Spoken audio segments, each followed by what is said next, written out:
identify the opportunities that are out there, to really build your own brand profile, as well as connect with like-minded veterans and people who are in the job that you eventually want to be in yourself for mentoring capacity. If you are not familiar, please do take a look at our website. It is hiremilitary.us, and on there you will see all of our opportunities that we have right now, both the SkillBridge internship as well as the permanent positions, the jobs. In addition to those, if you take a look and you think, no, there's nothing here for me right now, do join one of our 2 pipelines. We have one for SkillBridge and we have one for those looking for permanent positions. And in reality, that is the place for you to register your resume and your details so that when new roles come into us, and we get new roles every single day, if your details are in there and we are looking for a project administrator in Miami, Florida, and that's exactly what you're looking for, we can make that match and we can get in touch with you and let you know about the position that we have. So really do welcome new applications there and encourage you to take advantage of that. As we get going, we'll make a couple of introductions right now. So if we haven't met before, I'm Lucy. I head up the talent acquisition team here at Hire Military. As you can tell, I'm not on the veteran side of the house. That's what I was trying to say. I am a military spouse. My husband is active duty Air Force, and we are currently stationed just outside of Fairbanks in Alaska at Eielson Air Force Base. Kate, I'm going to hand over to you. Hey, thanks, Lucy. Hi, everyone. My name is Kate Wood. I'm one of the recruiters here at Hire Military, and I'm an Army veteran.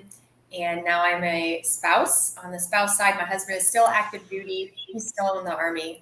We have a special duty location. We are stationed in Panama, and as he is working at the U.S. Embassy here. So really excited to share some opportunities later on today. Definitely connect with us. I know Amber mentioned connecting with us on LinkedIn, so definitely connect with all our recruiters here that are on the call today. And I will pass it over to Brandy. Thanks, Kate. So I'm Brandy. Nice to meet everybody and to see you. If you have any questions, make sure you hit up Amber in the comments. She will be happy to answer them.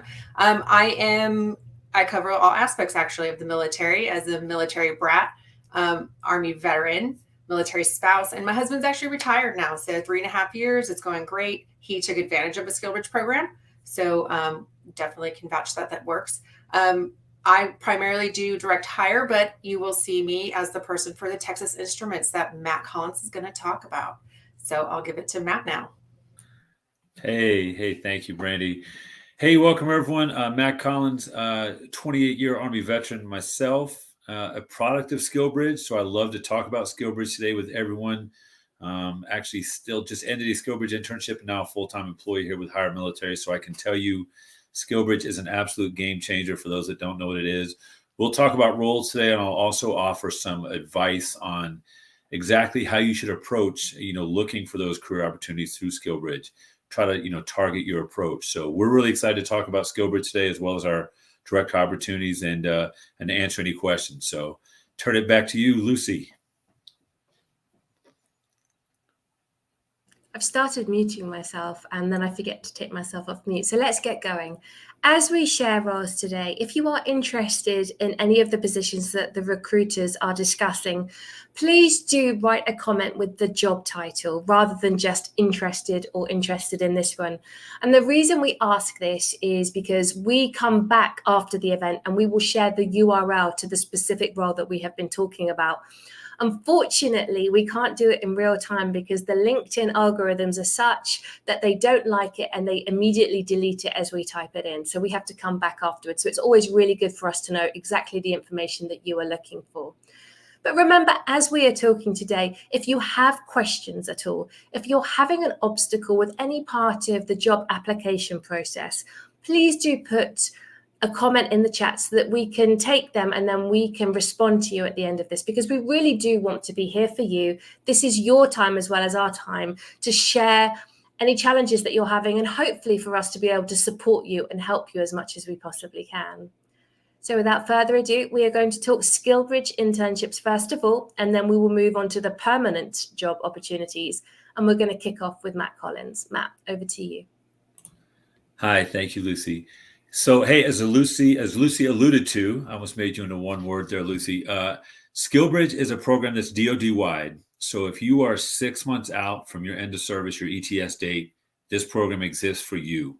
Really, I tell every veteran I speak to, transitioning veteran, 8 months out, 9 months out, you really need to start looking at where you're going to be post-military as far as location and what industry you're looking to go into. And as Lucy also said, please, when you go to our website, look at the roles we have and look at if those roles interest you.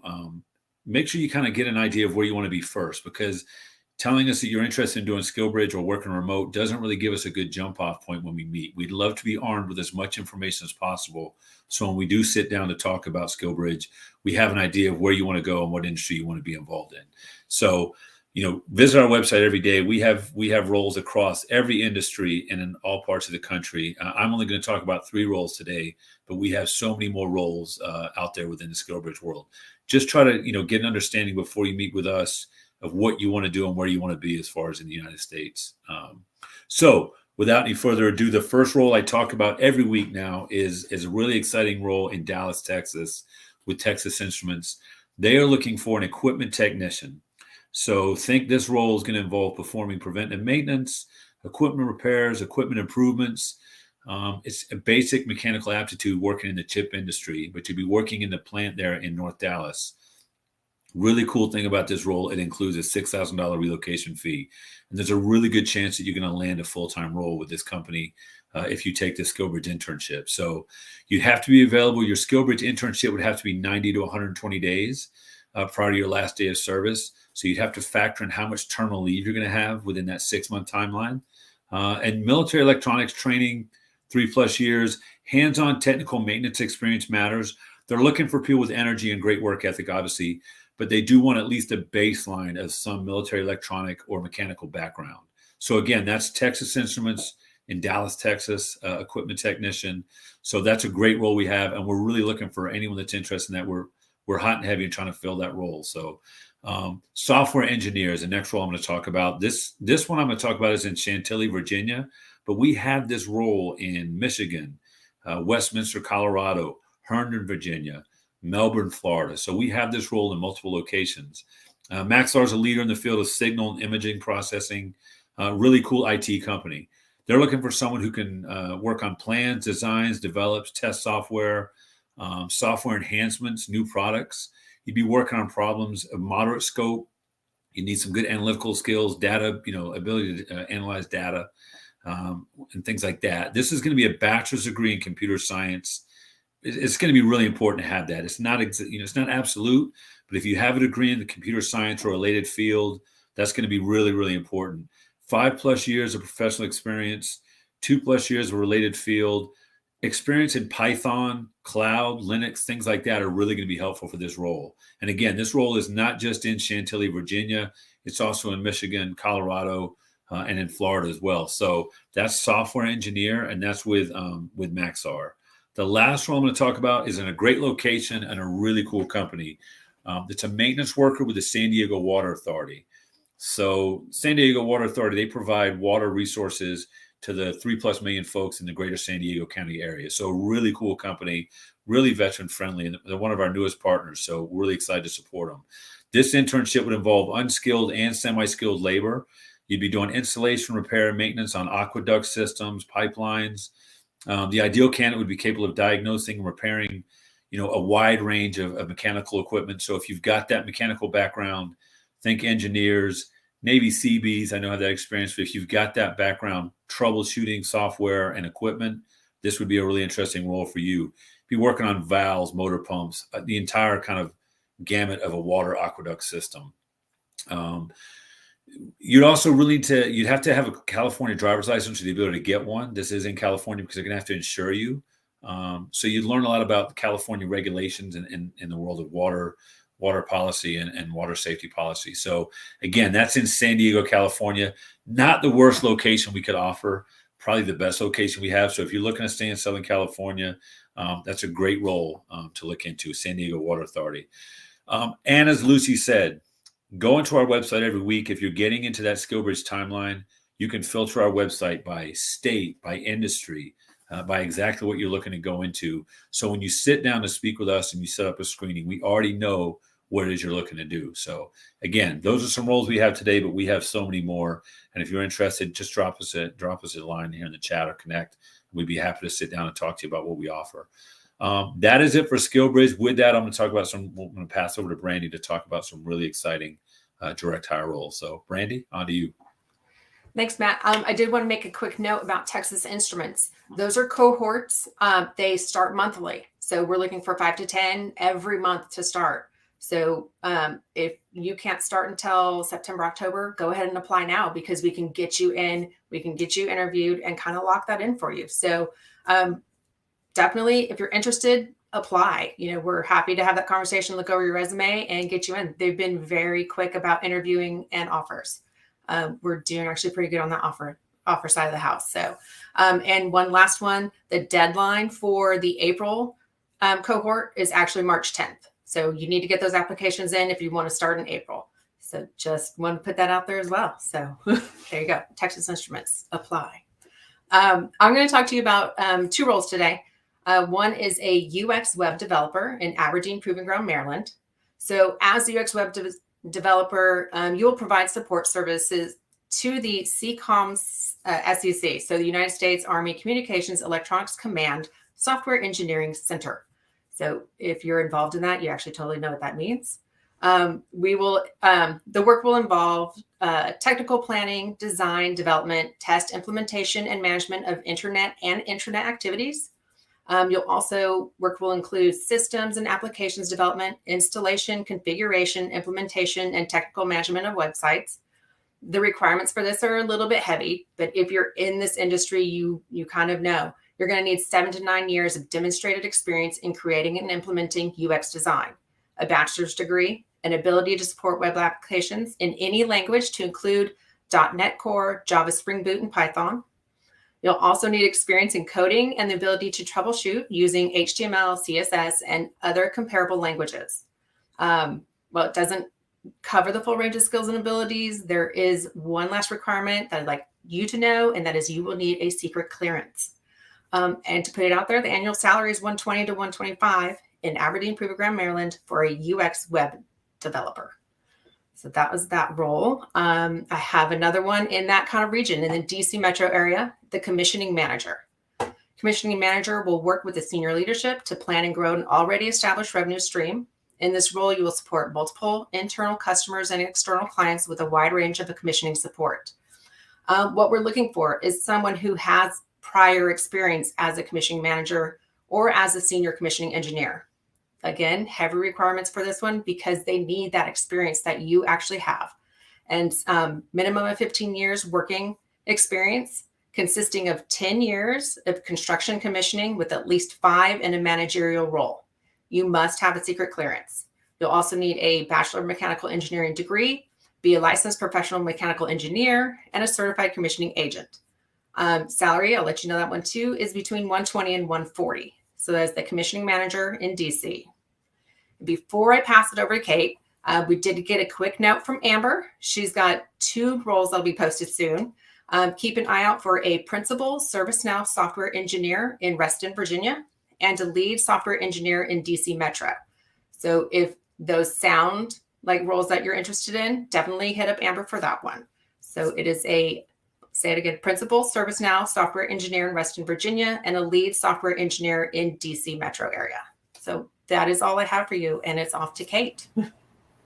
Thanks, Brandy. Appreciate that so much. Again, just a reminder, the roles that Brandy and I are mentioning are open for transitioning service members, veterans, and military spouses, anyone actively job seeking who's available to start in a role within the next month or so, as our clients are actively recruiting for these roles right now. So I have several roles to share today. The first is similar to the software engineer role that Matt mentioned for SkillBridge internship. Our same client is also opening up this opportunity for direct hire placements as well. They are hiring multiple software engineers across multiple locations at various levels, everywhere from entry level to more senior software engineers as well. The locations, as mentioned, just to reiterate them, are Denver, Colorado, Ann Arbor, Michigan, Melbourne, Florida, and in the DC metro area. Like Matt mentioned, our client is a leading space and technology company.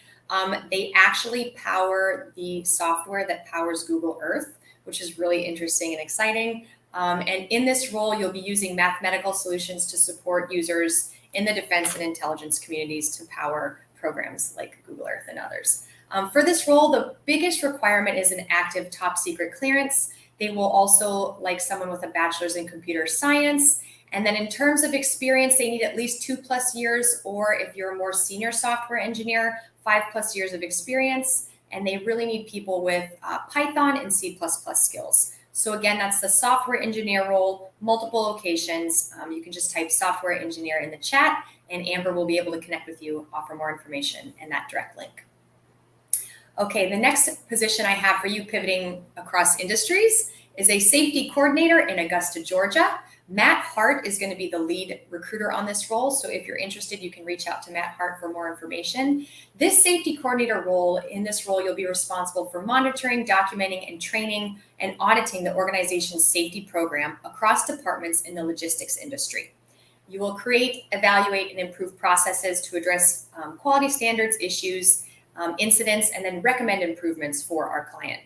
They would like someone that has a relevant degree, whether it's occupational safety, industrial operations, or logistics. And they like a minimum of 3 years of related experience or training in a related role. So if you are within the logistics in the military, transportation, those types of roles, and you have extensive knowledge of OSHA certifications, EPA, hazmat handling, those are all types of skills and experience that our client really desires for this role. They do prefer someone that has experience and knowledge of DOT safety regulations. So if that sounds like you, please just type safety coordinator into the chat. We can provide the direct link, or reach out directly to Matt Hart, as he is the lead recruiter for that position.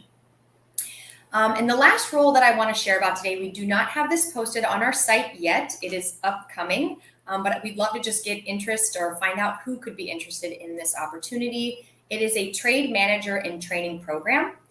There are multiple locations available for this position. I'll share those in a second. But this program is really interesting because it's a paid 6-week training program where you would be training to become a trade line manager for service-related companies. So think HVAC, electrical, plumbing companies. And our client is providing this paid training program to bring in trade managers into their organization.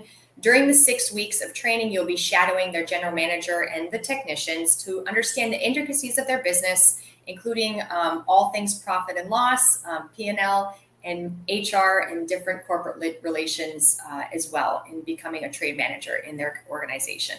The locations for these roles are Rochester, New York, High Point, North Carolina, Milwaukee, Wisconsin, and Columbus, Ohio. So if you are interested, please just type trade manager in the chat, and I can reach out to you when those roles go live and provide more information. Again, that's a paid 6-week training program in multiple locations across the US. I think that's it, Lucy. Happy to hand it back over to you. Thank you. That's really exciting, that one, especially some of the locations, North Carolina, Columbus, Ohio. I know that we often get people looking for roles in that area. Mm-hmm. And that really is a great trajectory in order to join an organization with an awesome training program and then go into, a significant career post that. I mean, I love the fact that, Kate, you shared about the P&L and the HR and the corporate relations piece. That's way more than the actual doing the trade on a day-to-day basis. Yes. We haven't had many questions today, so what I really thought would be a good idea is if our team shared some of our favorite resources on the Hire Military website at the moment, because we are more than the careers page that you see on the homepage when you first take a look. Nestled above at the top, there is a small menu bar, and one of my favorite places to spend a bit of time is the resources section, specifically under Job Seeker Resources. Kate, I know we've been talking a lot about this morning, but what are some of your favorite points there? And I think, in terms of the job search and the submitting applications, what could help people who are new to us here? Absolutely. I think the number one place to start in terms of resources is the How to Target Your Resume article that we have listed on the website. This is part of our newsletter that goes out on LinkedIn every month. So our great marketing team publishes a newsletter, and one of them that they've published in the past is How to Target Your Resume. And that article goes step by step through what we as recruiters recommend to job seekers in targeting your resume. What we've seen resonates well with our corporate partners, and how you can translate some of your military experience into resumes that can really help land you roles. And it takes you step by step through that as well. So that would be my favorite place to start, because I know a resume is one of the places that you have to start in order to apply for roles as well. So that's my favorite resource. And I think before we ask Brandy and Matt, the reason why I encourage you to take a look at that is we were talking to a whole group, or actually 3 different groups of the veteran community this morning. And we were discussing how the biggest disconnect when it comes to making a job application is being able to really capture how great you are in terms of writing and present that on your resume. Because often you'll look at a job description, you think, yeah, I can do all of that, and you submit your resume. And I put sort of quotations around your resume, because every time you make an application, in order to be as successful as possible, it is ideal to create a competitive resume, one that really takes the job description and highlights and identifies exactly what that company is looking for in that specific person and for that specific role, and making sure that your experience in those areas shine. And this is absolutely not the time to make any assumptions at all. Don't think just because you've written, and I used this example earlier, supply chain experience, that the reader will automatically presume from that you have the logistics career that they are looking for in terms of the best or the ideal candidate. So, it really is repositioning what you think a resume is. And you will have heard me say this before if you're an OG of higher militaries, or if you've been here before, but your resume isn't a document that tells everybody about your military history or your career. A resume, and I know that's what we all think it is, but it's not. Your resume is a document that allows you to really demonstrate your suitability for that one role that you are applying to. Now, we are not suggesting that you rewrite it every single time, because, oh my gosh, that would just make me want to crawl into a hole and close my eyes and never wake up again. But what we are suggesting is, if you have a really great master resume, you can tweak it every single time you make an application. If you don't have 5 years of very specific experience written on that they are looking for, but you have in person, make sure that you just add that in. Because, the biggest conflict for us is we meet so many phenomenal candidates in person. But when we take a look at their resume, the way that they have delivered themselves, they've pitched themselves, they've sold themselves, cannot be seen on their resume to a reader who knows absolutely nothing about them. And I think that's what you've got to take into consideration. Your resume is an anonymous document that doesn't take any subjectivity. The reader only knows what you've told them. So if you haven't told them the full story, they're not going to move you into the must interview pile. How about you, Brandy or Matt? Is there any specific document that you think would be great to share today? Go ahead, Brandy, Matt. I could go ahead. I could tell you. Sorry, Brandy, I'm going to jump. One thing I know that it was really useful when I talked to other veterans, and it's on our website as well, is in the event you can always go to Mastering LinkedIn. I know LinkedIn is maybe for some people, unfamiliar or polarizing. They don't use LinkedIn as much. I was one of those veterans that didn't realize the power of LinkedIn. I couldn't spell LinkedIn when I was leaving the military. Full disclosure, my wife set my account up. I was not interested. As I've gotten to the world of recruiting and see how much value is in LinkedIn as far as reaching out to people across different industries, especially for veterans who are looking to learn about industries and connect, it is just a phenomenal networking tool. So if you're on the Higher Military website, joining our talent pool, which I know everyone here will do today, so I can assist them in their SkillBridge journey. But you can get into that. You can get into the event and see when Mike and Lucy and Mike is a phenomenal LinkedIn. He is a subject matter expert, and he really goes step by step on how to build your profile in LinkedIn. Just like your resume, people will learn about you through LinkedIn based on what you tell them and how you present yourself. So I know that if you want to get some resources, Higher Military, we put together so many free events for veterans to spend some time and learn about LinkedIn and how to grow their profile. So I know that's one that helped me, because again, I am a LinkedIn. I am a LinkedIn novice still, but You're getting better, there's ways though. out there. Much better. Yeah, I'm getting better. So yeah. Thank you, Matt. What about you, Brandy? Anything to share? So for me, it's actually the top 10 questions about the DoD SkillBridge program, because I spent so long in this SkillBridge kind of realm. It answers those basic questions that you're asking about. Reserves, National Guard, it goes over that, can I do this? Can I do that? What does it look like? And I think that's a good place to answer your basic questions if you're just hearing about SkillBridge. I will also tack on, there is the open letter to your commander that you can check out. So you can have a little bit of guidance in how that works and, a different thought process on it. There is a third one, because I do cover a lot in what I am as a person, is how to put volunteer work on your resume, a guide for military spouses, because we do spend so much time volunteering. If you have kids, whatever that looks like for you, it's volunteering at the school, and how can you take some of that work you've actually done? Like, you ran a program, like set it up, start to finish. How does that look? Can you add that to your resume? And this goes over how to handle that and what to put on it. I think those are a lot of great resources we actually have. And it's just knowing where to look and to see what fits best for you. Thank you. I really appreciate that. That's great. And as we're coming up to the half hour, it has been so wonderful to see everybody today. Hope you've enjoyed our time. We've given you back some value in terms of additional information that you didn't come into this 30 minutes with. And we will be back at the same time next week, 2 p.m. Eastern time, with another edition of Hot Jobs at Higher Military. We hope you all have phenomenal weeks. Take care. Bye-bye. Bye.